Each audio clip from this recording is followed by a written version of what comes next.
The degree of difficulty dial is up, today. And so when your degree of difficulty dial is up, then you need to be more rigorous. I think a lot of what needs to be done in the negative world is stuff maybe we should have been doing all along, but we could kind of get away with it in the Hmm. positive, not doing it in the positive negative world, Hmm. like mortifying sin. I look at Jesus's conclusion to the Sermon on the Mount, where he talks about the house built on the rock versus the house built on the sand. The house built on the rock is the person who hears his words and does them. This idea that we actually have to do what Hmm. Jesus said, we don't like Hmm. to talk about that in the evangelical church because we don't want to be legalistic. We don't have a lot of rules. We want to talk about grace. We want to talk about the gospel.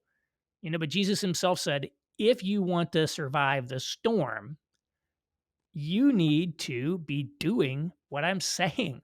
And so we actually need to put a lot of focus on things like that we did not before.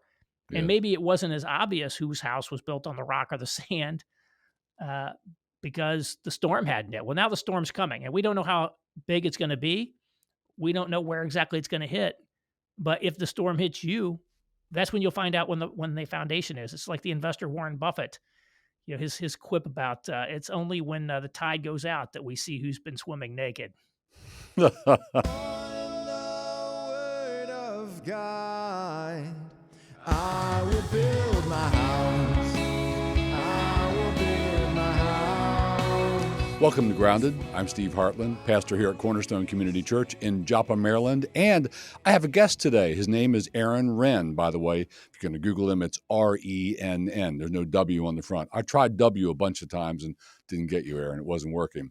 So let me give you a little bit of bio about Aaron. Earlier in life, he had a career in management and technology consulting and in advising major corporations. Following that, Aaron had a second career in urban policy as a senior fellow at the Manhattan Institute for Policy Research. Currently, Aaron is a writer and consultant and is co-founder and senior fellow at American Reformer. You can find them at americanreformer.org. I have them on my bookmarks bar, by the way, so I can look every couple of days and see what's new and check it out. So Aaron's a writer and co-founder there. His focus is on helping conservatives and the American church rise to the challenge of finding success in the 21st century. And just before I invite Aaron to say hi to you, let me also mention his work has appeared in or been cited in quite a number of leading global publications, including, maybe you've heard of a few of these, the New York Times, the Wall Street Journal, the Atlantic, the Washington Post, the Economist, the Guardian, Financial Times, Real Clear Politics, Politico, Bloomberg, the Boston Globe, and many, many, many more. Not a bad list, huh? How did you find all those? I did a little poking around. So, Aaron, thanks for joining me today. How are you? Good. Thanks for having me on.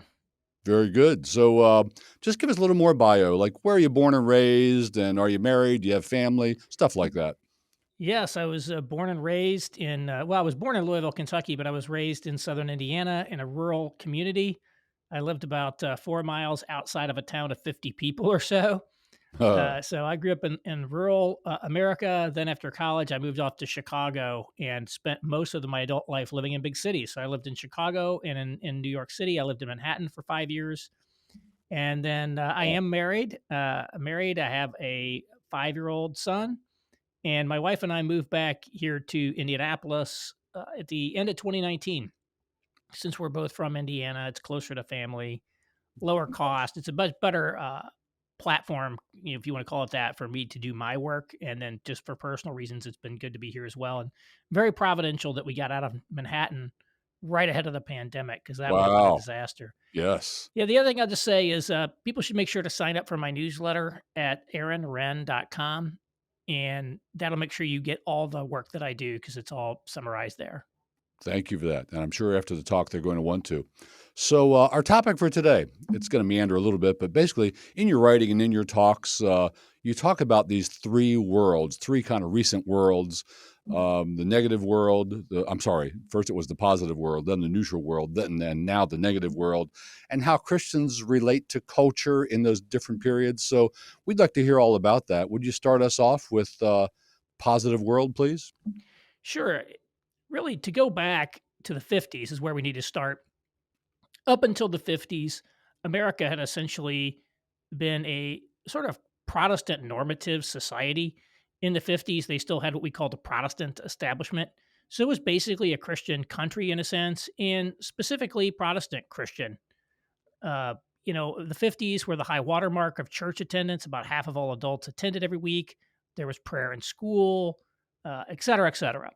Starting in the 1960s, with different social upheavals that happened there, sexual revolution, et cetera, the status of Christianity in society went into an extended period of decline that stays with us to today. And this period of decline from, say, 1964 to today, I divide into three different segments that I call the positive, the neutral, and the negative world. And we could talk through those. So, the Hmm. positive world is the period from, say, 1964 to 1994.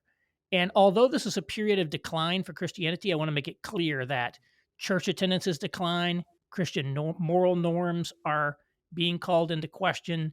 You know, Christianity in society has been slowly being evicted from the public square and from institutions like schools.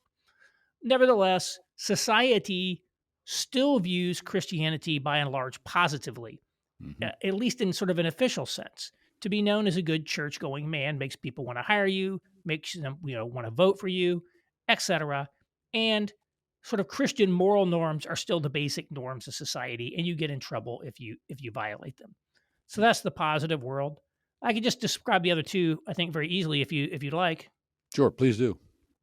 uh, by 1994, this period of decline hit sort of a tipping point, and we reached an era that I call the neutral world, in which Christianity is no longer seen as a positive, but it's not really seen as a negative either. It's essentially one lifestyle choice among many in a sort of pluralistic society, a pluralistic public square. And this period lasted from around 94 to 2014. I dated it to 94 for a variety of reasons. You probably could have dated it to 1989, which was the fall of the Berlin Wall and the end of the Cold War. I definitely see this as sort of linked to the end of the Cold War. But 94 is when the big cities started coming back. It's when the religious right started to run out of gas a little bit, kind of the old moral majority movement. And we entered sort of a new phase. And so Christianity, again, not seen positively or negatively. Might be a situation where we would meet and I'd say, I'm a Christian. You'd say, great, I'm a vegan. Let's talk. Hmm. That sort of thing. And Christian moral norms sort of had a residual force in society.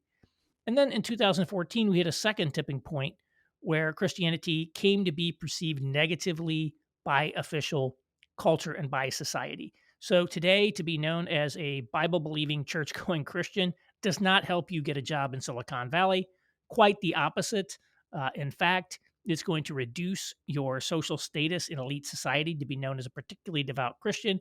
And Christian moral norms are expressly repudiated and, in fact, are now seen as one of the primary threats to the new public moral order in our society. Yes.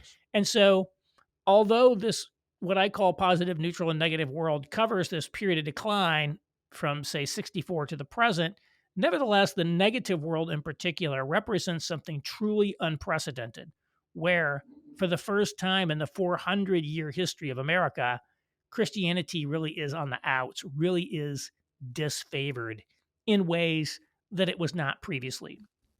It was always the case, perhaps, that many of the elites kind of really were not really into Christianity. They thought it was superstitious. People like Thomas Jefferson were not especially into Christianity. A lot of the founding fathers, what exactly was their faith? But they at least felt obligated to pay public lip service to it. And even in the mid-century era, which was sort of the high watermark of liberal Protestantism. Yes, it may have been liberal Protestantism, sort of the mainline Protestantism we know, but it was still very much a faith that people held and provided values that animated people's lives and institutions and how the country was run. And that's simply no longer the case today. Yeah, very much not the case today. So let's talk about this negative world then, this period that we are in, and how do Christians relate to the culture in the negative world? So it was easy in the positive world. It was not too hard in the neutral world. It's a whole different thing in the negative world. Right. And specifically, you might want to talk about some other things first, but I'd like us to get to that topic of cultural insurgency. Yeah. But how do we relate to the world? Yes, it's very key to understand that the positive, neutral, and negative world are about how culture views Christianity. We're very used to talking about how the church should view the culture, the church should engage the culture. This is about how the culture views the church. During that period, there were various strategies that evangelicals used to try to respond to the different eras of decline. And I think evangelicalism, as we know it, sort of is a product of this era of decline. If you go back to the 50s, we were still a mainline dominant society. But for whatever reason, the mainlines could not adapt to the decline of Christianity. And they have sort of been on the slow decline to zero, if you project out on the future, uh, which you might have thought is the old kind of quote unquote backwoods fundamentalists. They, were strong. They survived strong in their faith, but they really were very limited in their reach. It was evangelicals who proved particularly adaptable to these cultures, and adaptability, to the culture has always been, I think, kind of the strength and the weakness of evangelicalism in a Mm. sense. But in the 70s, there were essentially two strategies that came out to the fore among evangelicals about how to respond to the culture, the declining culture. One group looked at it and said, things are going the wrong way. There's, abortion, prayers out of the schools, there's a sexual revolution, and we're going to fight back. And this was the culture war, what I call the culture war group, or what we now know as the religious right. This was people like Falwell or Pat Robertson. And what they said is, we're going to mobilize politically in order to take back the country. So we're Mm. going to see this period of decline and we're going to view it as a threat and fight back against it. That was really very powerful, I think, throughout the positive world, although it is, of course, still with us. All of these strategies are still with us. Another strategy that emerged in the positive world is what I call seeker sensitivity. Max, I didn't coin that phrase, obviously. But this is, pioneered by people like Bill Hybels at Willow Creek Church in suburban Chicago, or Rick Warren at Saddleback Church, although he actually started in the 80s, I believe. And this was essentially an attempt to adapt the style of church to appeal to people who were starting to abandon the church, starting to not go to it. So a guy like Hybels went door to door in suburban Chicago asking people why they didn't go to church. And then he designed a church that would stylistically appeal to the people who were starting to not go to church. So it's informal, it abandons a lot of the old stodgy liturgies and denominational distinctives. It's contemporary music. This preaching is very therapeutic, conversational, etc. That sort of thing that we all know. And that again continues to today. I think the classic non-denominational suburban megachurch is what we're talking about here. Mhm. And this is really the evangelical mainstream to a great extent. As we move into the neutral world, we run into another strategy I call cultural engagement. I'd like to hear a good bit about this one if you don't mind. Yeah, The whole okay. thing about being nuanced and so on. Yeah, so I think there are a couple different ways we could look at the cultural engagement model. One is that it's a seeker sensitivity for the cities. Hmm. So cultural engagement was really an urban phenomenon, I think, to a great extent. The people we associate with it are people like, say, Tim Keller. Uh, Mhm. but you could, there's Andy Crouch. You could think of him in this category. It's sort of upscale, educated, upper middle class Christians, more based in college towns, elite cities, or Mhm. high end kind of suburbs of those elite cities. And they tend to be, so again, this was coming about in an era when the cities were coming back. Until Giuliani became mayor of New York in '94, New York was a war zone. The early '90s, uh, basically, Time Magazine was still writing cover stories that the rotting of the Big Apple. It's like Hmm. it's going down the tubes. Well, then the city's completely turned around. Crime rates collapsed. People started streaming in.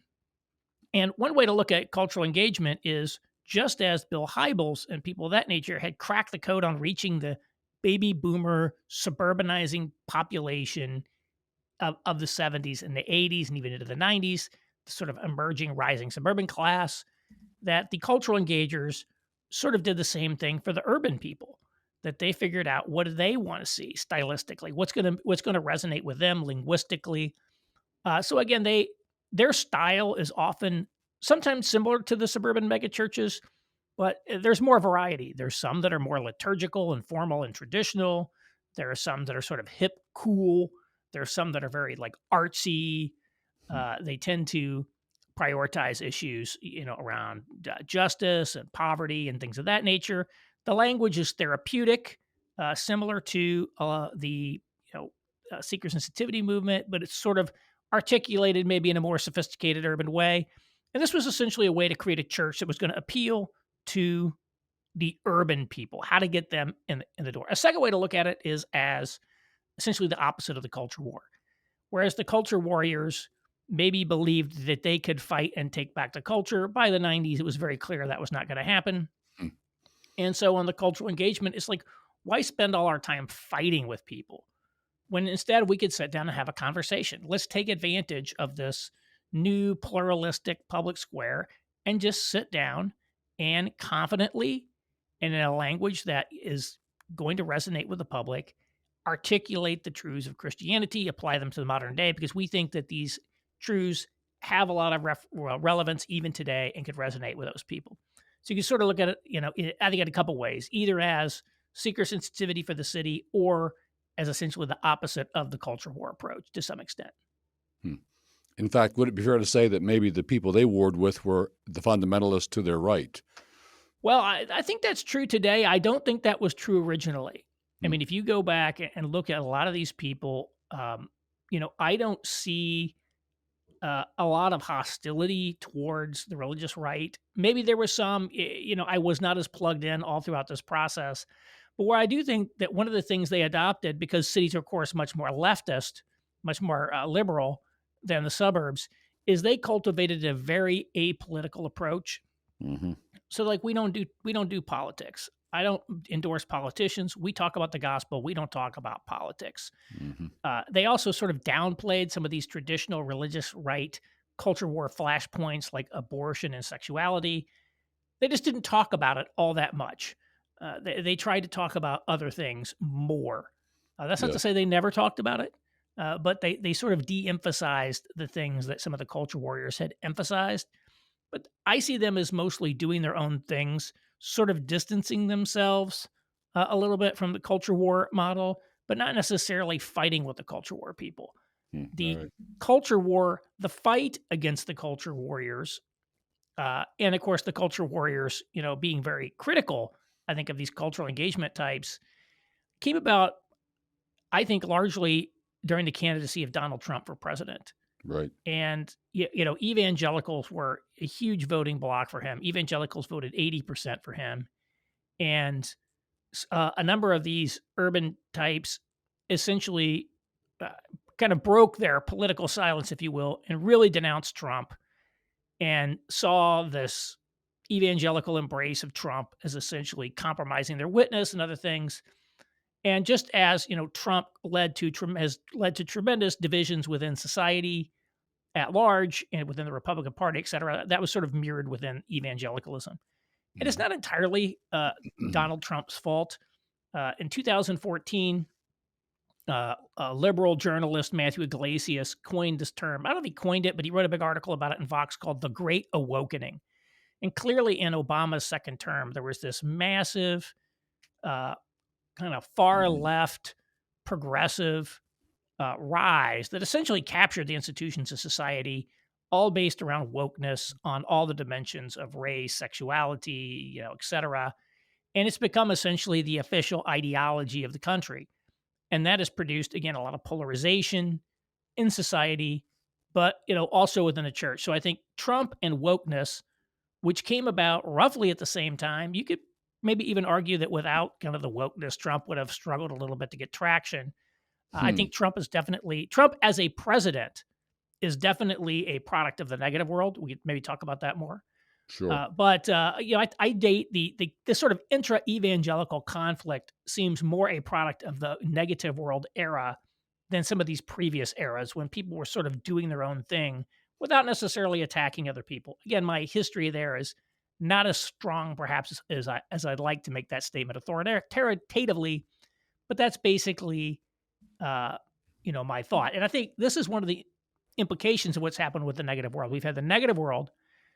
There really has not been a strategy that's emerged from evangelicals for dealing with it. And there's essentially been a doubling down on these old strategies. And these old strategies are somewhat deforming under the pressures of the negative world. And this deformation, one of the consequences of that has been intra-evangelical conflict and realignment. I would say so. So, do you want to talk about David French at all? Where does he fit in right here? Well, David French is an example of the realignment that's been going on, both politically and religiously. French is both a movement conservative person and an evangelical, and you would have classified him probably as a culture warrior in the past. And he, for whatever reason, took great umbrage to Donald Trump and became very critical of him. There was even talk that some conservatives might recruit him to run for president against Trump. They ended up with Evan McMullen instead, but people were literally saying, let's get David French to run. I think in the hopes that he would peel off enough votes so that Hillary would win. I never heard that. But Did French agree to that? he did not run. Hmm. But it was there was sort of a draft French movement, if you will. Hmm. But he has certainly signed on with the most radical anti-Trump, never Trump factions of conservatism. Mhm. And again, why that is, we can debate. I don't have I'm not going to psychoanalyze him, but this happened with a number of people. There were a number of people who simply said, "Trump, I cannot abide Trump," and therefore, I'm going to leave the Republican Party. I'm going to leave conservatism. We're going to start this never Trump movement, et cetera. And, he's part of that whole thing. And so that's certainly involved his reaction to Trump. And then, again, perhaps because all the evangelicals were so supportive of Trump, he has just over time become more and more and more hostile towards conservative evangelicals. And it's like every Sunday when his column comes out, it's like, who's he going to attack this time? Yes, Sort of thing. If little you haven't been ripple attacked goes by out David through French, it's Christendom. like, what are you doing wrong? Sort of thing. But I also think there's part of it that, it's the nature of the internet. David French has also been the recipient of enormous quantities of hate. I think one of the things that definitely got him, it may have been, I don't know if it was 2014 or 2015, but these alt-right people started posting memes of one of his family members that were just quite racist and Ooh. dreadful. And I'm sure that definitely did not incline him towards any sort of, post-liberal vision. Mhm. And those people were very aligned with Trump. So I'm sure that had an impact on it. And, he's also received enormous amounts of vilification as well. So, the problem with the internet is it sort of magnifies all these things and you get it. And then probably I think a great example of that is the Sohrab Ahmari feud, which, let's be clear, Sohrab Ahmari started it. He wrote this article for First Things called Against David Frenchism. I read that. It was very shrewd and strategic. Everybody loves a fight, right? When there's two kids start a fight on the playground, everybody comes running. By essentially personalizing what he disagreed with as David Frenchism, it sort of created this feud that really made Sohrab Ahmari a household name in conservatism, which he had not been before. He was sort of a not an invisible figure, but certainly a more minor figure from a public persona. And then certainly David French did not like that at all. I mean, when somebody writes an article in a major conservative publication saying you're the bad guy, naturally, you're not going to like that. So, you can't say that David French's reactions and changes have been entirely a result of things going on inside of David French's head. There have been external factors operating on him as well. Fair enough.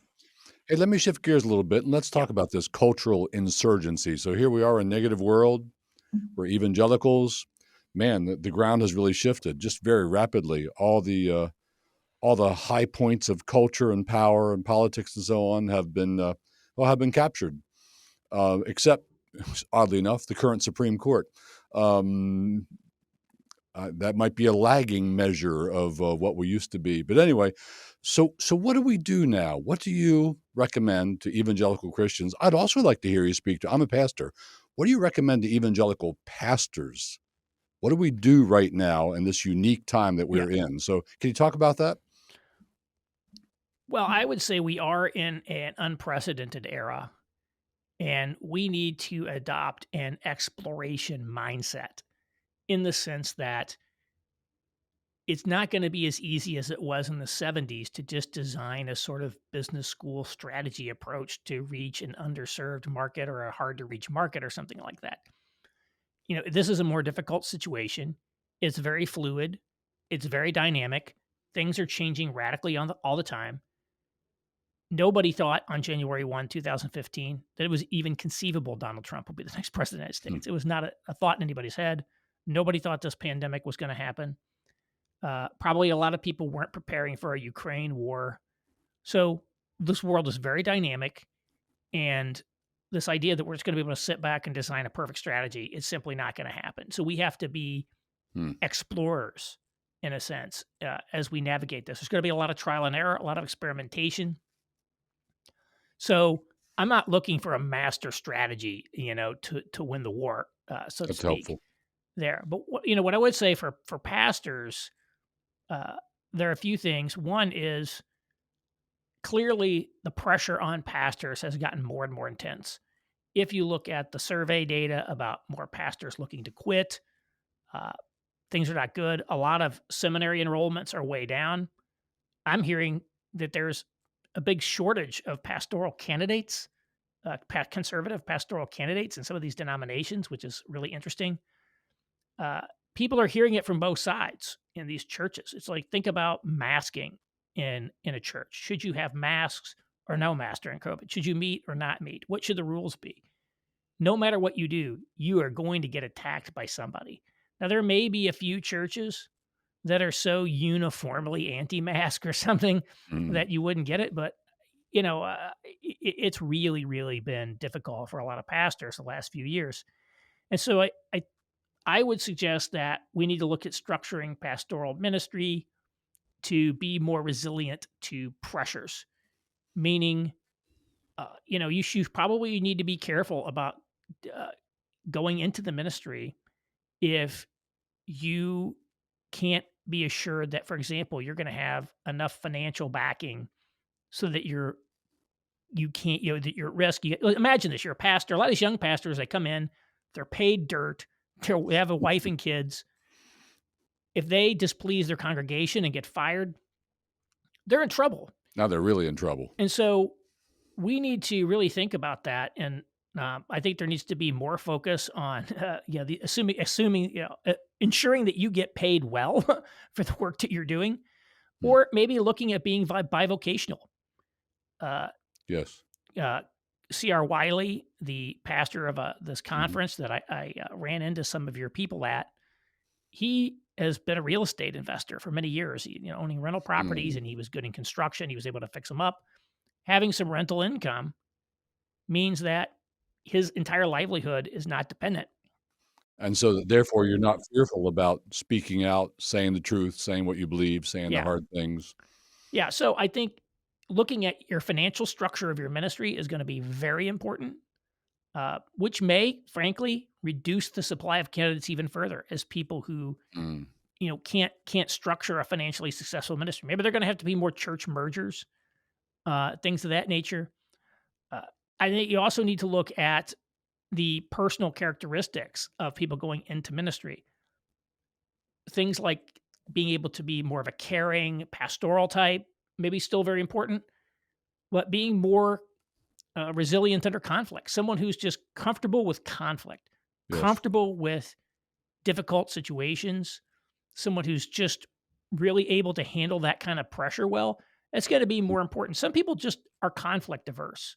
I'm kind of conflict averse, to be quite honest. I don't enjoy it. I don't like it.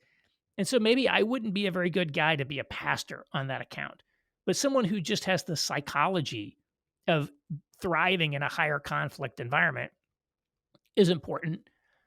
And then having good networks of support, good relationships with your elders, peers, really strong peer networks, is going to be very important to people. So there's a lot, I think, that needs to be done to shore up ministry. The degree of difficulty dial is up, today. And so when your degree of difficulty dial is up, then you need to be more rigorous.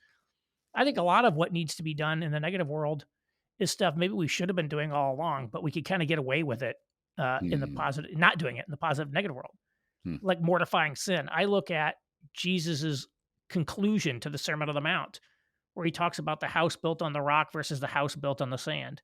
The house built on the rock is the person who hears his words and does them. This idea that we actually have to do what Jesus said, we don't like to talk about that in the evangelical church because we don't want to be legalistic. We don't want to have a lot of rules. We want to talk about grace. We want to talk about the gospel. But Jesus himself said, if you want to survive the storm, you need to be doing what I'm saying. And so we actually need to put a lot of focus on things like that we did not before. And Yes. maybe it wasn't as obvious whose house was built on the rock or the sand uh, because the storm hadn't yet. Well, now the storm's coming, and we don't know how big it's going to be. We don't know where exactly it's going to hit.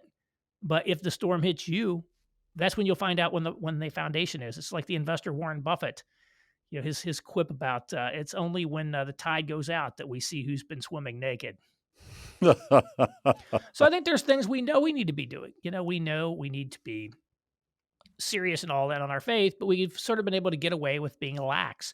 Tim Keller talks about what he calls the mushy middle. And what's really changing today is that the mushy middle is going away.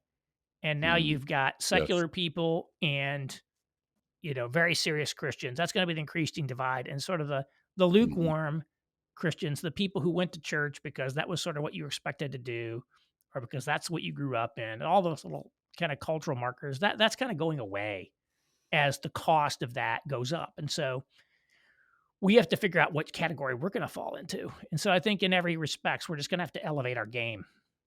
Yeah, I think it's kind of encouraging in that regard that maybe the church now is a lot more like the first century church. They were embattled, they were few, and you generally didn't join that mob unless you were serious about the faith, unless you were ready to suffer and so on.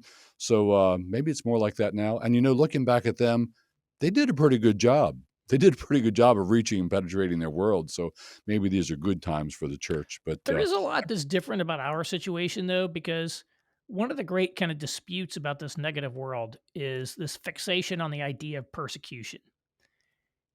And some people like to say, well, Christians are now being persecuted in America. And others are saying that's ridiculous. Look at what people are suffering in India or in Africa. Look, people who are being killed for the faith. You shouldn't talk like that. That's ridiculous.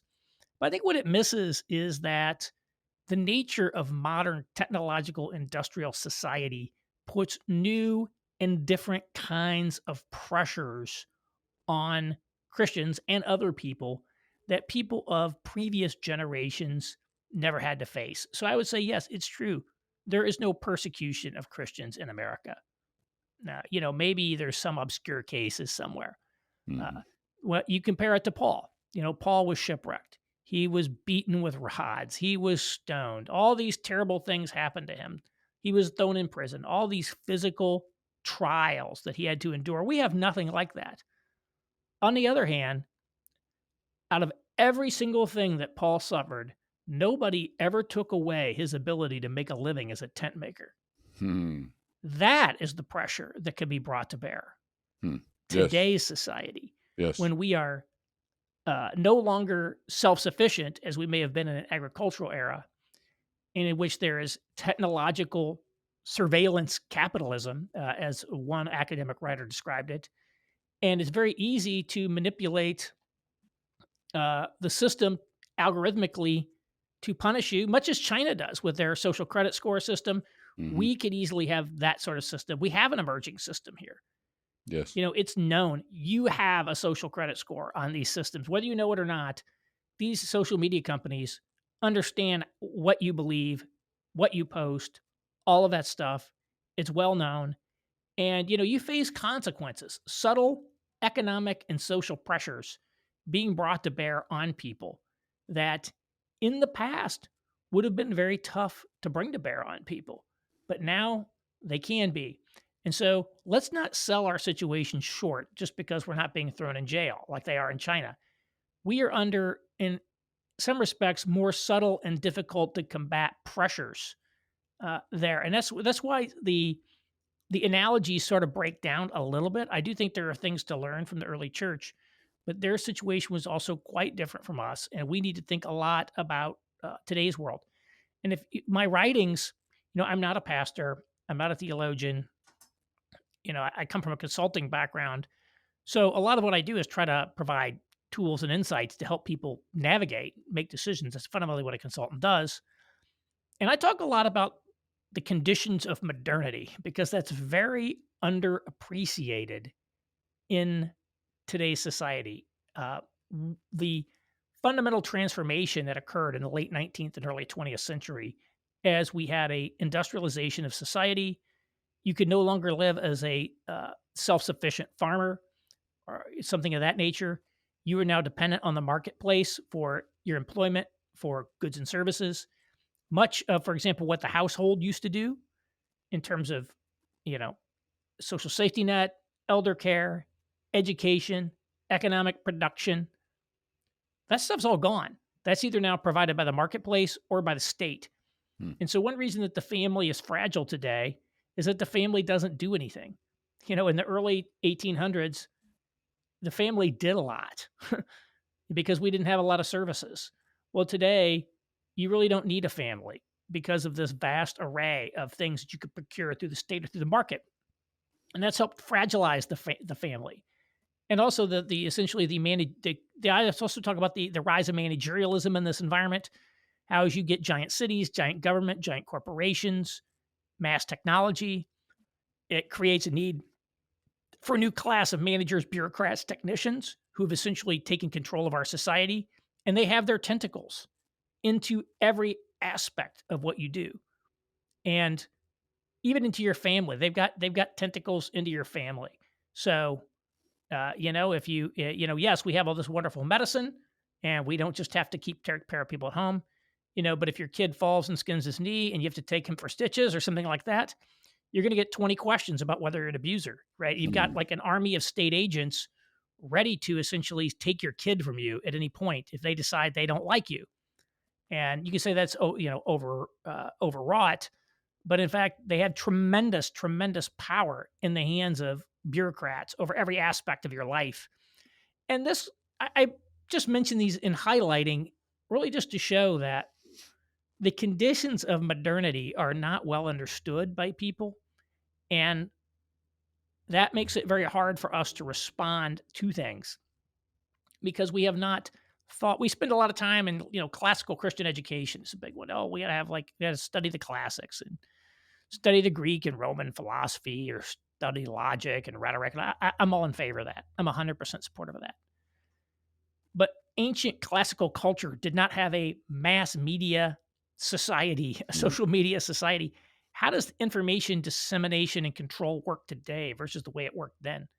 If you don't understand the ability of mass media to control public opinion and how that works, you're really all the formal logic from Aristotle in the world is not going to save you in this world.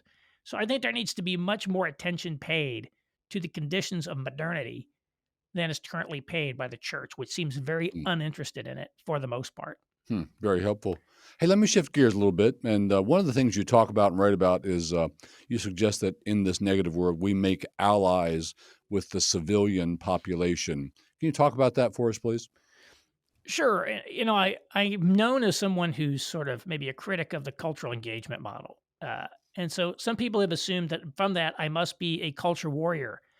But I believe the culture war model, as we've traditionally understood it, is increasingly obsolete. This idea that you can simply vote your way out of this problem and that we're Mhm. in. Not that voting's not important, but it's just we're never going to achieve through direct political confrontation a lot of these objectives. And so, um, I favor a model that I call cultural insurgency, which if you, I don't have time to unpack it completely here, and I'll write more about it in the future. Uh, Although it's rhetorically maybe edgier than culture war, may sound more extreme, you can almost think of it as winsomeness well understood. Hmm. And this idea is we need to focus on not trying to go out and directly confront the powers of the culture necessarily, which in most cases will simply destroy your life. That's Right? right. You could literally, if you work for a Fortune 500 company and are publicly known to have simply said all lives matter, there's a very good chance you'll be fired. People have been fired for that from big companies like Cisco. Eh, So just walking into directly into the line of machine gun fire is not wise. Hmm. Don't recommend it. So what I think we need to be doing is again building local communities. Maybe this is more like Rod Dreher's Benedict option. We need to be building local communities, networks, and institutions to sustain our communities at immediate scale. That's necessary but not sufficient. I'm never going to say that we can rebuild the country from the bottom up like that through these sort of neo-Tocquevillian solutions. But yeah, if you don't have a strong local network, if you don't have strong local churches, if you don't have businesses that generate income in your community, all that sort of stuff, you're a much bigger challenge.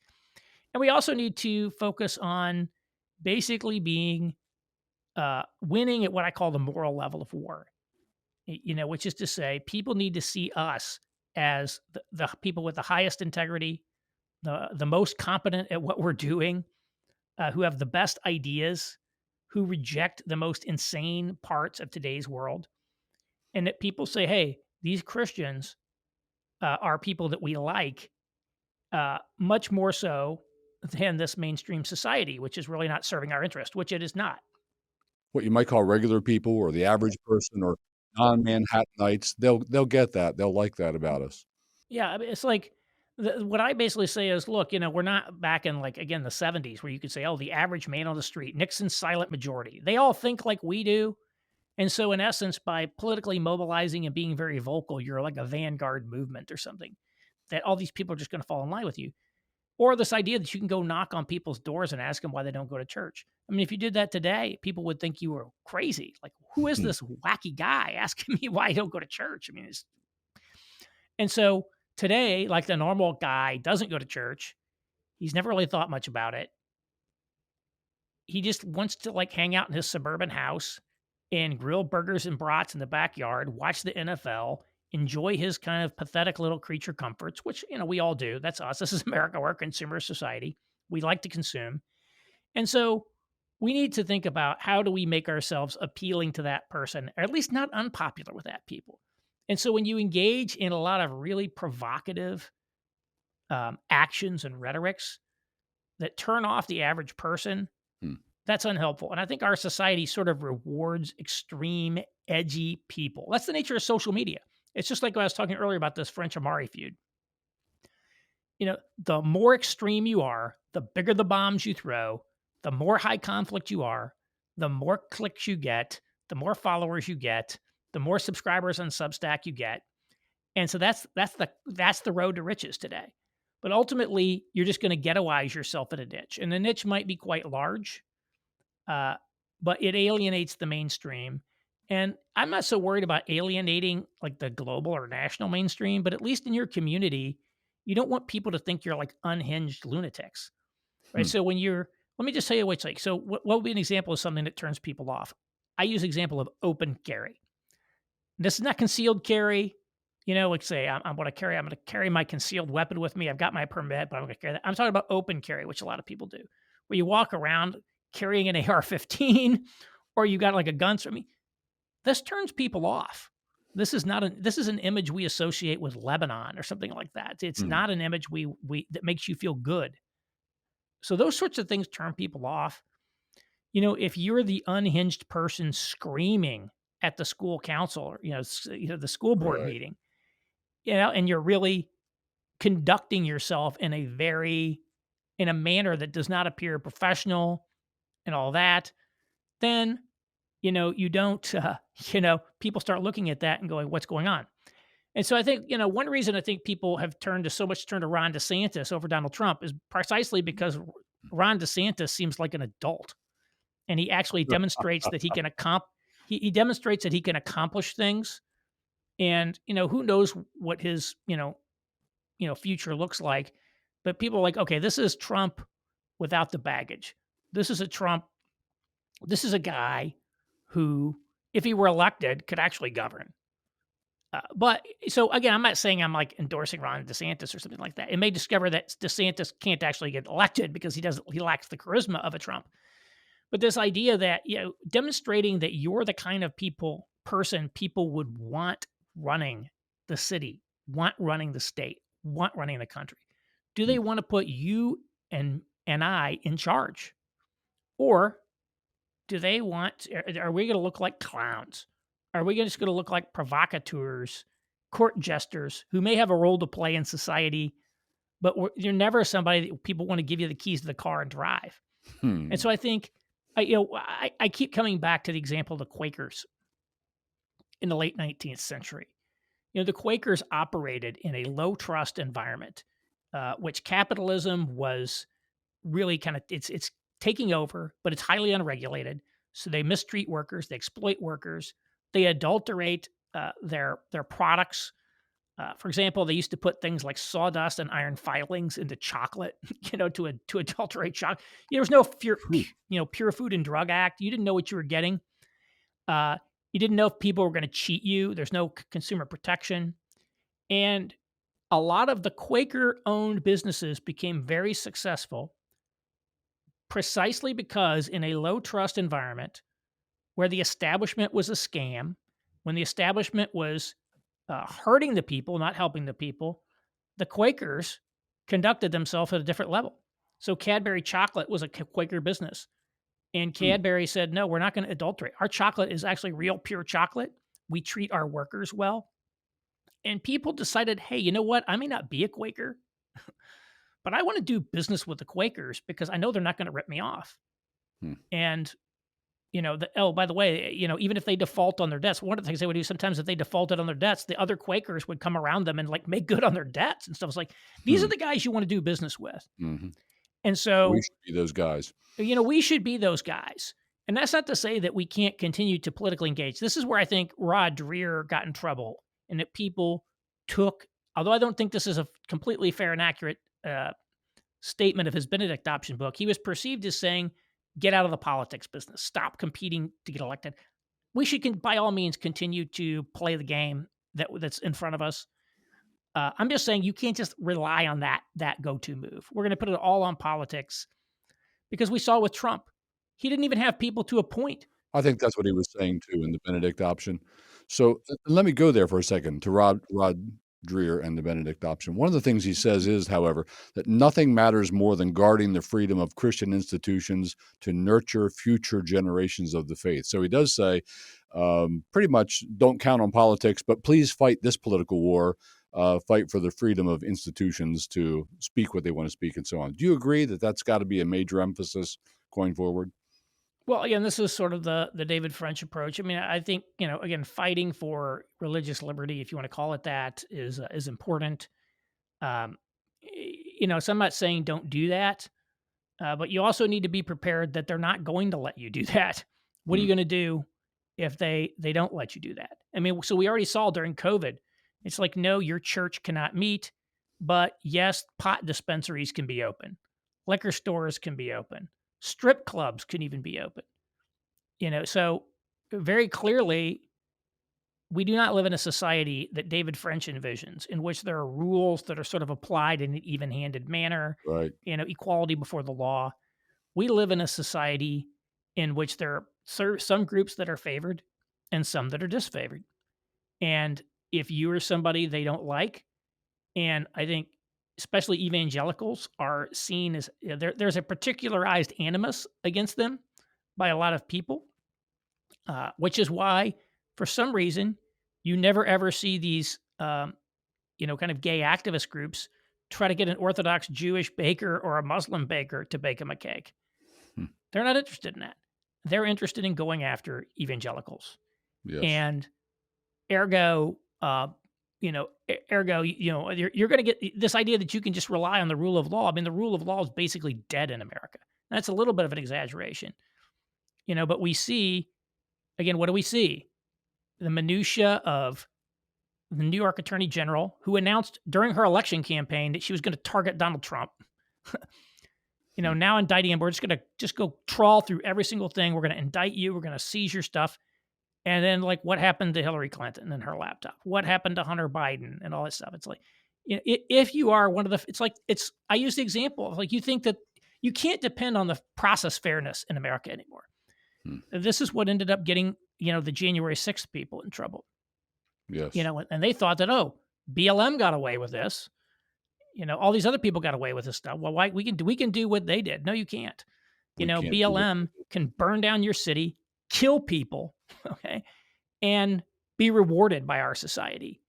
If you jaywalk, you're going to get the book thrown at you. And so this reliance on process fairness is really a kind of legacy approach. And so while I think you certainly fight for it, and there's positive things in the courts, to be sure, you should do that. You should not assume that you're going to get a fair shake. What happens if they don't? What happens if they do revoke your tax exemption? What are you going Mm. to do? Are you thinking about that?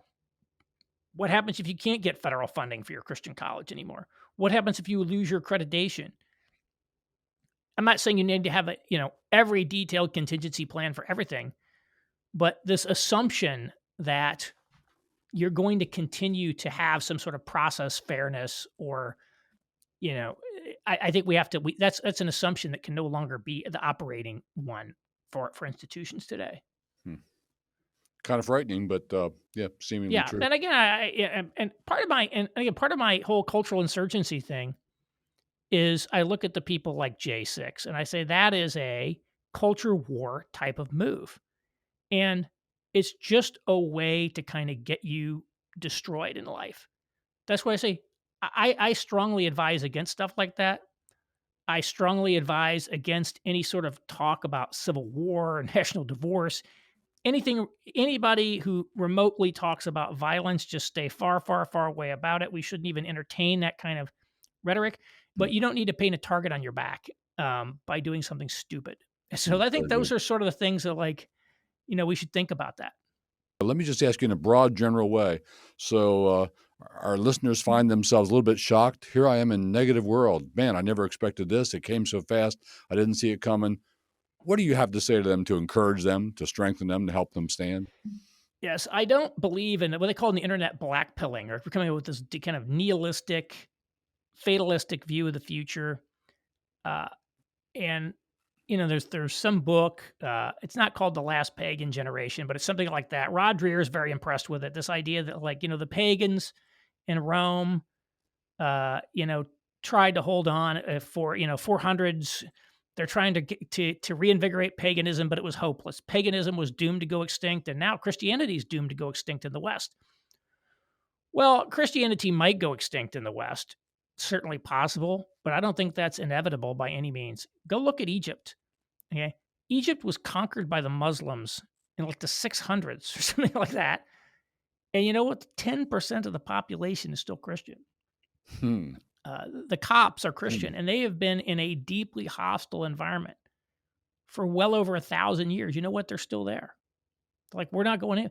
And the Copts have actually done quite well. I mean, they're very successful overseas, especially they're economically successful. A lot of doctors and things of that nature. So, like, the idea that you can't sustain your faith in a hostile environment, uh, I don't agree with that.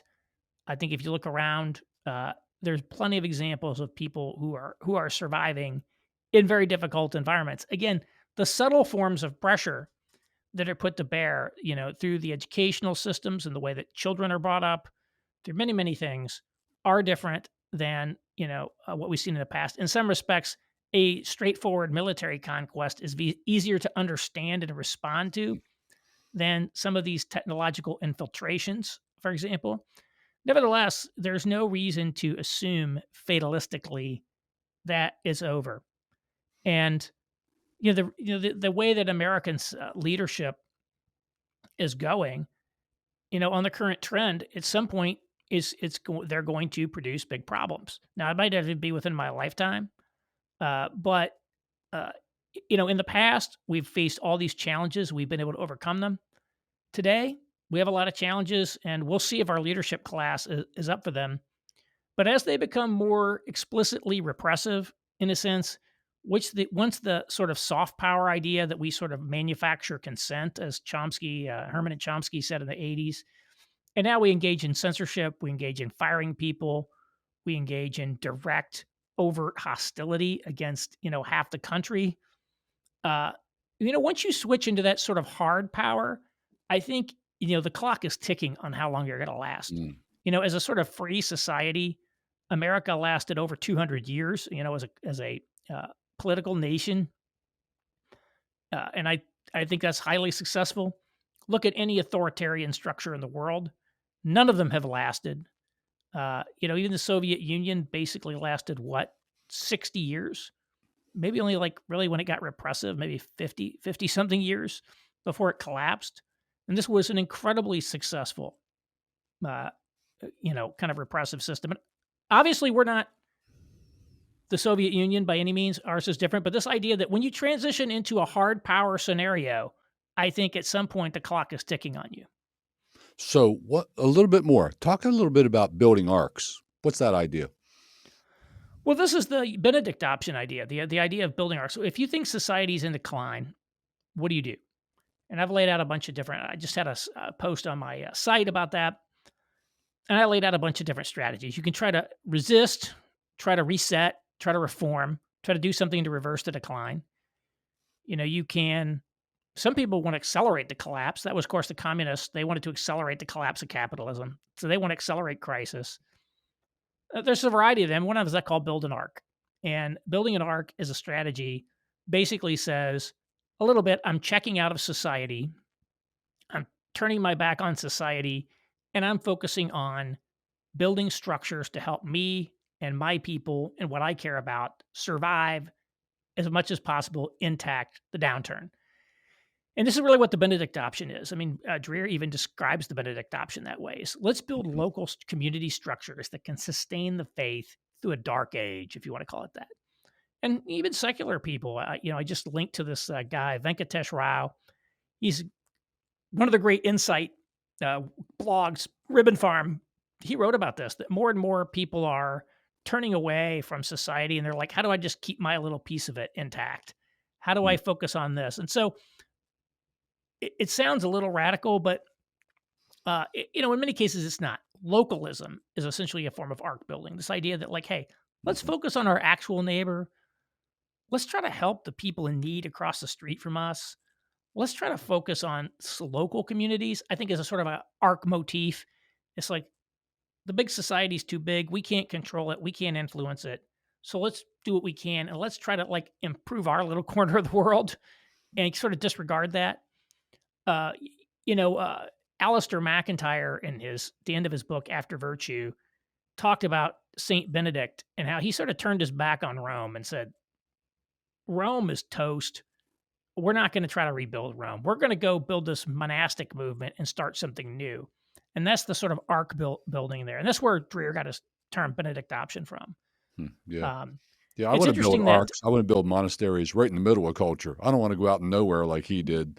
yeah, yeah, But yeah, yeah. So those are things there, and he could have used uh, uh, the mendicant movements or something that was more engaged in the world, the Franciscans and the Dominicans, rather than the use of the monastery as an image. Certainly was one of the reasons that Dreer's message was not well I think so. received in certain And prior circles. to the monastery, there was what, 3 years in a cave contemplating what to do? So Right. that didn't thrill me either. But anyway, Aaron, thank you so much for joining us Yeah. today, and thank you, listeners, for joining us. Here's the part where I remind you all that Grounded comes out twice a month, and if you've profited from it, please write us a quick review. We'd appreciate that. So thanks for being here today. See you in 2 weeks. Thank you, Aaron. Thank you.